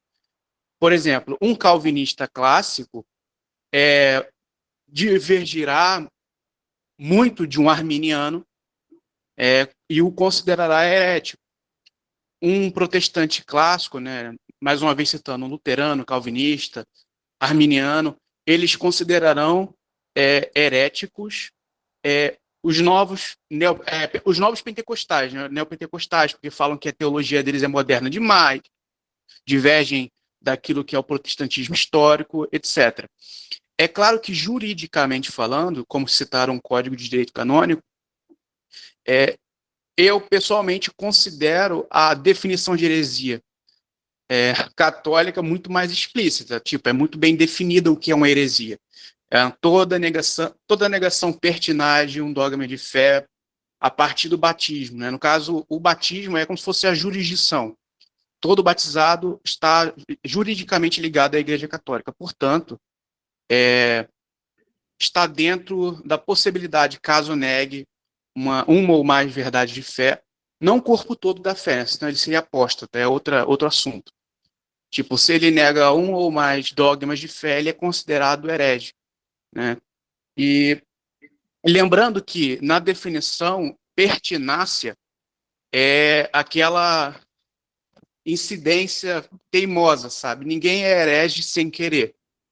Todo herege, ele tem conhecimento de causa, ele sabe o que está negando, ele conhece a fé católica, sabe os elementos que está negando e insiste nisso. E tem um outro elemento também que é muito importante, que é a ideia do ensino. Assim, uma das marcas de um herege é ensinar. Uma pessoa pode ser particularmente herética lá na casa dela, tranquila. Só que ela só é identificada a partir do momento que ela ensina aquela determinada doutrina. Ela é identificada pelas autoridades da igreja. Então, por exemplo, se um padre de uma determinada paróquia, numa pregação, nega veementemente, com pertinácia, em várias homilias suas, um dogma da igreja, por exemplo, como citou a Raquel, o dogma da maternidade virginal da Santíssima Virgem Maria, por exemplo. Se ele nega e ele é denunciado por um fiel leigo ou por um colega do clero, ele será julgado e, se eu não me engano, pela Congregação da Doutrina da Fé. Claro que tem um julgamento local na diocese, mas quando o caso é mais sério, vai para a Congregação da Doutrina da Fé e ele pode ser condenado ou não. Pode se retratar, claro, mas se condenado, ele pode sofrer penas como a redução ao estado laical, etc. Obrigado, e essa é a minha contribuição. Perfeito. Marcele, eu vou passar para você, que aí você faz a mediação dos comentários que já tem aí no chat, ou se mais alguém levantou a mão também. Só um comentário rapidinho sobre o que o Matheus falou. Sobre essa insistência, é um pouco da herança que os escritos de Agostinho de Hipona deixam na igreja, sobre o herege não ser aquele que erra, mas que escolhe permanecer no erro. Então, ainda que sendo uma heresia privada, ela é possível de denúncia, nem que seja ao pároco daquela região, a partir de uma ligação social entre os paroquianos de uma paróquia. Então, essa definição de uma heresia pessoal, ela ainda assim é passível a partir de, ainda que aquele fiel não fale sobre isso, seja num círculo de oração, seja durante as missas, ou questione o sacerdote propriamente, ele pode ser, nem que seja chamado para conversar, ou aconselhado à confissão, né, pelo momento que alguém sabe, nem que seja de escutar ou ficar sabendo, mesmo dessa questão social, dessa teia social, do que é uma rede paroquial. Só para complementar, eu acho bem interessante essa parte. Marcele? Então, aqui pelo chat, professor, Temos muitas mensagens parabenizando a Raquel pela palestra. Raquel, muito obrigada. Parabéns pelo trabalho. E Obrigada. temos duas questões aqui, duas perguntas do Leonardo Aleixo, que ele perguntou assim: por que Pedro Abelardo foi acusado de heresia? E a outra questão é: quais eram as ações que os cistercienses, como Bernardo de Claraval, tomavam em relação às heresias? Quem fez a pergunta foi o Leonardo, não é isso? Isso. Primeiro, Leonardo, obrigado pelas perguntas. E Pedro Abelardo, ele é condenado por heresia, acusado de heresia pelas suas ideias. O autor Rafael Bosch, ele trabalha isso porque ele dizia ideias que iriam contra o que a Igreja Católica, ou pelo menos apresentavam uma forma de poder diferente da Igreja Católica, justamente nessa exposição de ideias. Como ele era um teólogo e ele falava bastante sobre isso, a chave para entender a condenação dele não é necessariamente o que ele falava, mas o fato de ele falar, de ele expor as suas ideias, mas principalmente a reprodução das suas ideias. Porque as falas de Pedro Abelardo, elas vão ser reproduzidas por uma pequena comunidade, poucas pessoas que tinham contato mais próximo com ele, mas que reproduziam aquilo que ele falava. Então, essas pessoas não foram condenadas, mas o Pedro Abelardo em si foi condenado. Já sobre os cistercienses, sobre o que eles faziam, eles incentivavam, eles não propriamente faziam essa repressão, mas eles incentivavam uma repressão física, como a Cruzada Albigense, por exemplo. A diferença da repressão dos dominicanos e dos cistercienses é essa. Os dominicanos insistiriam numa forma de repressão e de combate às heresias através da argumentação, mas os cistercienses, a partir de um momento que a heresia não se provasse, que a argumentação não se provasse suficiente para a disputa, para poder fazer aquele herege compreender isso, era necessário uma ação física. E isso é mencionado muito levemente no Contra Henrico, né, de Bernardo de Claraval, que está nesse livro da Mônica Zerner, foi analisado durante esse livro. Espero ter esclarecido a sua pergunta. Marcele, temos mais? Tem uma pergunta aqui do Pedro, ele perguntou se poderia ser disponibilizado o PDF com a bibliografia, porque a Raquel ela nos passou o trabalho dela, não sei se já podemos passar isso, né? Enviar a ele, mas eu vou entrar em contato, a gente acerta tudinho, sim, Pedro. Isso. É só isso, professor, não temos mais perguntas. Tem uma questão que o Alberto colocou agora, se havia alguma diferença no tratamento entre homens e mulheres, consiste em uma suposta acusação de heresia na Idade Média. Tem uma diferença, sim. Não é bem o meu alvo de pesquisa, mas como eu trabalho muito com o Montelu, do Emanuel Durri, ele fala um pouco sobre isso. As mulheres, elas sofriam acusações diferentes, de pontos de vista diferentes.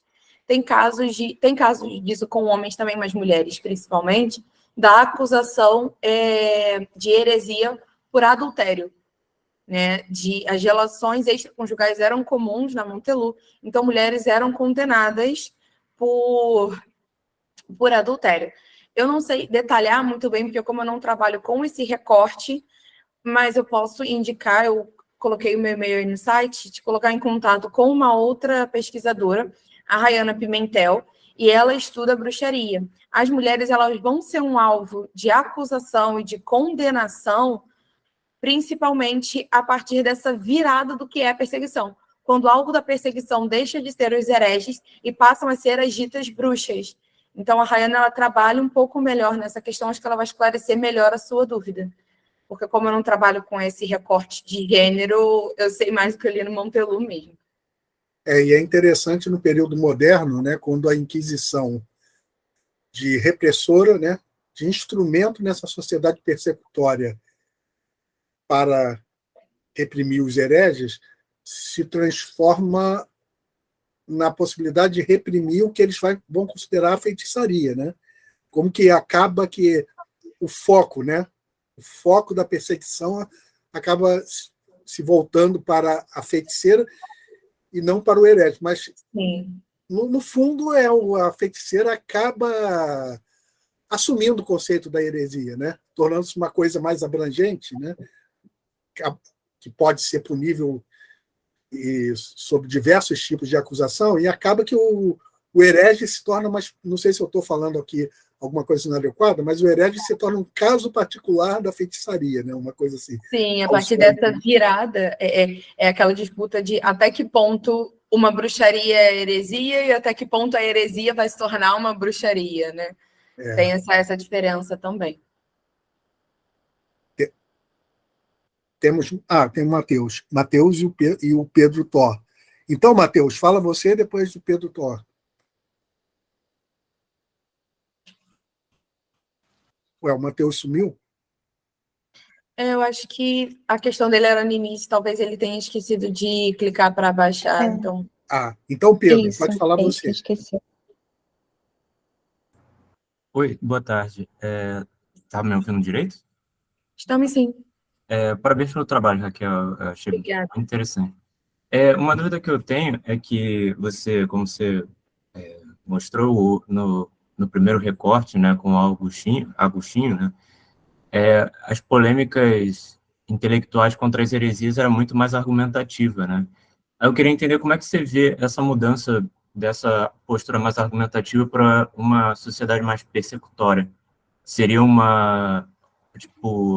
entrelaçamento mais da igreja com os poderes seculares, aí permitia uma ação mais pragmática e repressiva, ou foi uma consolidação, um amadurecimento melhor da igreja nas questões doutrinárias, né, e institucionais que acabou diminuindo a tolerância com essas divergências?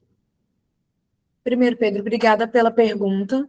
E a partir dessa mudança, né, de uma perseguição mais argumentativa para uma perseguição mais incisiva, ela passa por vários processos. O primeiro é a maior identificação das heresias. A igreja, já tendo um conhecimento prévio do que seriam as heresias, ela passa a identificar, ou seja, a acusar muito mais as pessoas. E quando você acusa muito mais, você requer muito mais de um contexto de punição e de combate a essas heresias. Mas também foi a estruturação. A igreja, a partir do século IX até o século XI para o XII, ela tem uma estrutura muito melhor organizada do que seria a igreja católica e de como ela age em defesa do seu poder e do seu espaço. E para a defesa do seu poder e do seu espaço, é necessário, nesse contexto, uma ligação com as esferas de poder secular. Não há como se manter somente como um poder exclusivamente eclesiástico, mas sim mesclando esses dois poderes, né? Uma influência mútua da igreja no poder secular e do poder secular na igreja. E a partir disso, de todos esses fatores combinados, o contexto de combate às heresias ele é mais incisivo nesse período. Espero ter te esclarecido. Sim, obrigado. Nada. Marcele, temos mais algum comentário? Por enquanto não, professor. Não sei se alguém queira abrir o microfone para falar. Alguém quer fazer um comentário? É interessante, né? Embora eu não... Eu sou uma pessoa da área de teoria da história, né? Mas eu até fiz, no passado, mais remoto, uma dissertação em uma tese medieval, estudei os trovadores e tal, mas eu nunca me considerei medievalista, né? Mas eu me interesso muito pela história dos conceitos, né? Como que os diversos conceitos vão mudando, né, historicamente. Um deles, que é muito interessante, se torna muito rico, porque acaba revelando nessas mudanças um pouco da sociedade, das sociedades diferentes, né, que são atravessadas por esse contexto, né, por esse conceito, na sua trajetória, né, de construção intelectual. E, ao mesmo tempo, revelam as políticas, né, de tensões políticas diversas. Então, a história dos conceitos é sempre muito interessante, né, porque ela é reveladora, né, dos períodos que são atravessados por essas construções, né, que são os conceitos, porque os conceitos não existem propriamente, eles são construções. O que você ia falar? Eu vou só fazer um comentário, porque o Robson colocou aqui no chat se haviam níveis de heresia, um brando ou mais pesado, e se sim, se as repressões se faziam da mesma forma ou virava de acordo com o nível. Tem uma separação de níveis, mas ela não é uma separação clara. Em momento algum, pelo menos nos textos e nos documentos que eu tive acesso, não se tem essa separação por níveis, mas o que a gente percebe é como a repressão muda. A partir do momento que, por exemplo, eu tomando a heresia cátara, eram apenas falas contra os sacramentos, por exemplo, ou contra a figura do padre enquanto um mediador na igreja, a igreja tomou um tipo de atitude, né? Enviou missionários, enviou pessoas lá para falar. Depois descobriram que, inclusive, o padre daquela região tinha práticas que foram consideradas heréticas, né? Uma prática que marca muito a heresia cátara é a preservação da boa sorte daquela família. Então, quando morria o matriarca ou o patriarca ou a matriarca da família, se cortavam os cabelos e as unhas, guardava numa caixa, e essa caixa era guardada num lugar central daquela casa, para que aquela matriarca, aquele patriarca que fez aquela família evoluir, continuasse a conceder uma boa sorte para aquela família. Em algum momento, o pároco da região, o pároco da aldeia Montelu, ele é denunciado por estar fazendo isso. E aí eles enviam uma nova missão e as pessoas são presas. Então, não tem níveis distintos, mas o nível é como se, a partir da investigação, ao longo da investigação daquela heresia, fosse chegando mais a fundo naquelas práticas, naquelas ideias, e aí a repressão vai se modificando de acordo com isso. Então, quando a gente vê as práticas heréticas em si, e as mudanças entre elas, se são só falas ou se são práticas propriamente ditas, a gente tem uma mudança da repressão, sim. Uma mudança do tipo de repressão, da forma de repressão. A intensidade da repressão acaba se tornando um sintoma para perceber esses níveis, né, de diferentes tipos de heresia, embora eles não sejam nomeados, explicitados na documentação ou nos textos teológicos ou nas bulas papais, isso não é explicitado, mas é interessante que as diferentes repressões, né, a intensidade diferente acaba mostrando como se fosse um sintoma disso, né? Porque você realmente precisa destruir toda ali a parte do sul da França, né, que era o Languedoc, né, para praticamente toda a França que era considerada cátara, a parte de baixo ali, né? Foi tão brutal aquilo que ela revela, né, que aquela heresia se tornou uma heresia que precisava ser combatida num nível maior de intensidade, né, do que muitas outras. Eu acho, às vezes, mostra-se como sintoma, né? Embora não exista uma hierarquia explicitamente exposta, o tipo de repressão e a intensidade que ela é feita acaba se tornando um sintoma que revela isso que não está explicitado, né? Que é a presença de uma espécie de hierarquia, né? De algumas heresias, mais heresias do que outras, né?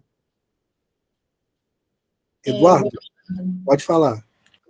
Nesse sentido que o senhor falou, professor, que inclusive o combate aos cátaros na região albigense ganhou o nome de cruzada, né? A cruzada ela era só para a Terra Santa. E, de repente, ela se vê para dentro do território europeu para combater os cátaros ali, os albigenses. Alguns autores dizem que é porque a igreja ela tinha pouquíssima influência naquela região. E chegou a consideração de que era preciso, de certa forma, tomar aquela região para si, né? Então, tem um livro da professora Magda Rita Duarte, chamado... Eu vou até abrir minha câmera aqui para mostrar para o pessoal.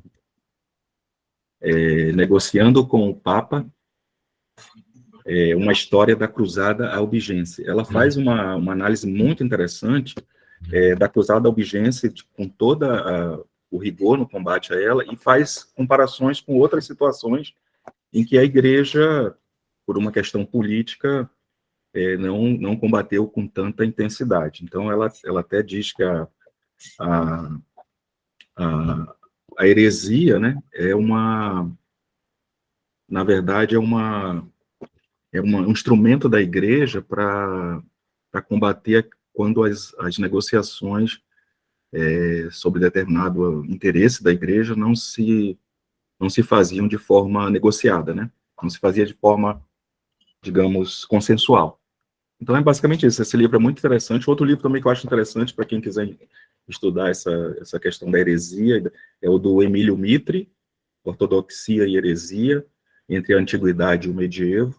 É um livro muito interessante, inclusive ele faz uma análise sobre o que vem primeiro, a heresia ou a ortodoxia, que alguns autores entendem que existe primeiro a ortodoxia e depois tudo aquilo que contraria viraria heresia. E tem alguns autores que não, que dizem que a heresia vem primeiro e a ortodoxia, quando entende que aquilo é contrário ao que está nas escrituras e no que ensinaram os santos padres, a heresia vem primeiro, e, aliás, a heresia vem primeiro e a ortodoxia se molda aquilo para definir a heresia, né? Então, como se fosse uma reação àquele movimento ou aquela transgressão, digamos assim, né? Não era só isso, meus comentários. Sim, Eduardo, é bem interessante a gente pensar também o caso dos albigenses e dos cátaros enquanto a disputa de poder que você falou, de uma maneira da igreja se reafirmar naquele espaço. Nesse sentido, tem 2 trabalhos, é a tese de doutorado e a dissertação de mestrado do professor Felipe Rosa Lima, da Unicamp, que ele estuda precisamente isso, como se dão essas disputas de poder no Languedoc, não só as disputas de poder entre a igreja e o poder secular, mas entre a igreja unida ao poder secular e como essa combinação dos poderes, elas se unem para poder combater a heresia albigense, combater os albigenses e se reafirmar naquele espaço. É bem interessante mesmo essa questão da disputa, né, nos espaços, como acontece a cruzada albigense. Perfeito. Marcele, ainda temos mais comentários? Não temos não, professor. Acho que já podemos encerrar. Perfeito. Então, a gente já está chegando aqui no nosso horizonte, que geralmente a gente demarca aqui mais ou menos às 16 horas, né? Eu vou falar só as minhas palavras finais, agradecendo a Raquel, e depois passar para ela falar as suas palavras finais. Depois disso, vou passar a palavra é passada automaticamente para a Marcele, que vai dar os últimos recados relativos ao LAPET. Aí, depois disso, encerramos. Eu queria agradecer aqui a palestra, considerada brilhante, altamente interessante, o debate que se estabeleceu aqui também, várias pessoas interagindo. Acho que vai ficar registrado aqui como um evento e como um documento digital importante sobre essa questão, né, para ser consultado futuramente pelas pessoas, né? Eu lembro a vocês que as nossas palestras do Monografias em Debate, do Teses em Debate, do Interdisciplinaridade e os nossos cursos promovidos pelo LAPET estão todos no nosso canal do YouTube. Até eu peço para a Marcele deixar o link aí mais uma vez, só para as pessoas saberem. Ali vocês já encontram tudo que a gente vai fazendo, a gente vai gravando e deixando ali. E pode ser contemplado por pessoas que não estiveram presentes naquele momento, mas fica ali como uma contribuição para isso. Já temos um acervo bastante grande, né? Então, eu acho que esse assunto de hoje foi muito importante, a gente pôde discutir não apenas as questões relativas ao período histórico específico, a Idade Média e a história da Igreja, mas também questões relativas à teoria da história, como a questão conceitual, questões metodológicas, as visões historiográficas, que é uma questão da historiografia, ou seja, acho que essa palestra, debate de hoje, teve uma contribuição muito grande para diversos campos, né? Então, eu agradeço a Raquel Oliveira e passo a ela para falar as suas palavras finais. Obrigada, professor. Queria agradecer ao professor e ao Núcleo LAPET pela oportunidade de apresentar a minha monografia. dizer que é um projeto, não, Monografias em Debate, é um projeto que eu gosto bastante, justamente porque expande os horizontes, não fica só na minha pesquisa e possibilita pessoas de outras áreas da história e de outras áreas do conhecimento a terem um contato maior com as nossas pesquisas. Então, muito obrigada, e muito obrigada a todo mundo que colocou felicitações aqui no chat, que eu não consegui responder todo mundo. Muito obrigada. Oi, gente, eu gostaria de agradecer primeiramente, parabenizar e agradecer a Raquel pelo trabalho dela, agradecer ao professor da Assunção e a todos que estão aqui, que permaneceram com a gente, e reforçar, por último, reforçar mesmo a lista de presença que eu coloquei aqui, e quem não assinou, assinem, que dá tempo ainda de garantir o certificado dessa palestra, tá, gente? Tá ali no chat, daqui a pouco eu vou colocar novamente aqui. E no mais, sigam as nossas redes sociais, nosso YouTube, que tá muito bacana lá. A gente prepara as coisas com muito carinho, postamos todas as palestras lá, as gravações, e tem muito conteúdo lá. Então, peço vocês sigam a gente no nosso canal do YouTube. Nas nossas redes sociais, no Instagram, no Facebook, que é a partir de lá que a gente divulga as palestras, os cursos. Temos até um curso sendo divulgado, começamos a divulgação ontem, inclusive, que é o curso História Digital, que vai ser promovido pelo LAPET e pela editora Vozes.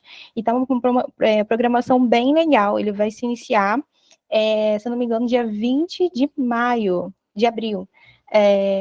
Deem uma olhada lá no Instagram, vou colocar aqui para vocês darem uma olhada.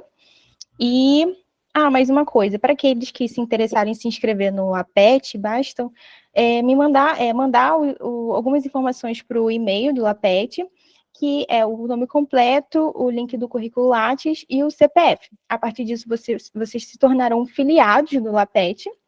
E dentre, assim, benefícios, digamos assim, né, vocês receberão informações mensais sobre o LAPET, sobre as palestras, os cursos que estaremos promovendo ao longo do ano, e, além disso, a gente vai estar aí até amanhã recebendo algumas propostas de trabalho para os ciclos Monografias em Debate e Interdisciplinaridades. Então, caso alguém esteja interessado em apresentar algum trabalho com a gente, nos mande um e-mail com algumas informações. Deixa eu ler aqui.